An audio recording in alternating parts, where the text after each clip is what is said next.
یہ وہ بات ہے جو بہت کم لوگوں کو معلوم ہوگی۔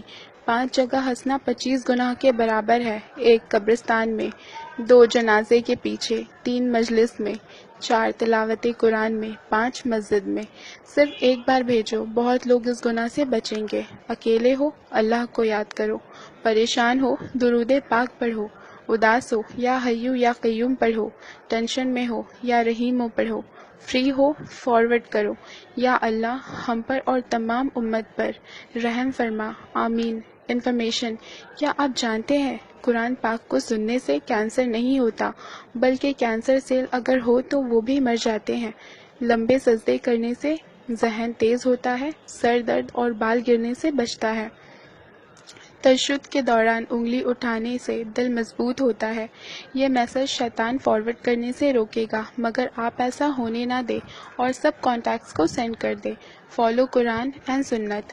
کینسر ایک خطرناک بیماری ہے، بہت سے لوگ اس کو خود ہی دعوت دیتے ہیں۔ بہت معمولی احتیاط کر کے اس بیماری سے کافی حد تک بچا جا سکتا ہے۔ اکثر لوگ کھانا کھانے کے بعد پانی پی لیتے ہیں۔ کھانا کھانے کے بعد پانی خون میں موجود کینسر کا سبب بننے والے سیلز کو آکسیجن فراہم کرتا ہے۔ نبی پاک صلی اللہ علیہ وسلم نے فرمایا، کھانے کے پہلے پانی پینا شفا ہے، کھانے کے بیچ میں پانی پینا دعا ہے، کھانا ختم ہونے کے پہلے پانی پینا دوا ہے، کھانے کے بعد پانی پینا وبا ہے۔ بہتر ہے کھانا ختم ہونے کے کچھ دیر بعد پانی پیے۔ یہ بات ان کو بھی بتائیں جو آپ کو جان سے بھی زیادہ عزیز ہے۔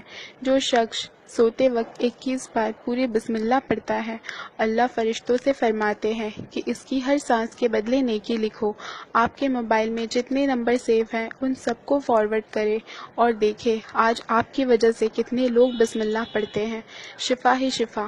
روز ایک ایپل، نو ڈاکٹر۔ روز 4 بادام، نو کینسر۔ روز ایک لیمن، نو فیٹ۔ روز 1 glass milk, no bone problem. روز 12 گلاس پانی، نو اسکن پرابلم۔ روز 4 کھجور، نو ویکنس۔ روز 5 وقت کی نماز، نو ٹینشن۔ روز تلاوت قرآن وتھ ٹرانسلیشن، سکون ہی سکون۔ Don't stop forward please. Skin کے لیے وضو کا پانی، جگر کے لیے قرآن کی تلاوت، صحت کے لیے نماز اور خوش رہنے کے لیے اللہ کا ذکر کیا کرو۔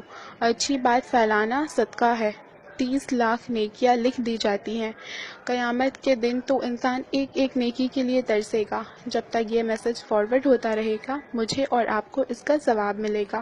سعودی عربیہ کے 70 علماء نے فون پہ ہلو کرنے یا کہنے کو حرام قرار دیا ہے، کیونکہ ہل کا مطلب جہنم اور ہلو کا مطلب جہنمی ہے، جبکہ انگریز خود کال کر کے ہائی اور کال پک کر کے یس بولتے ہیں۔ سو آلویز سے السلام علیکم۔ پلیز زیادہ سے زیادہ مسلمان کو اس بات سے باخبر کر کے ثواب حاصل کرے۔ پلیز شیئر ٹو آل مسلم۔ جزاک اللہ۔ السلام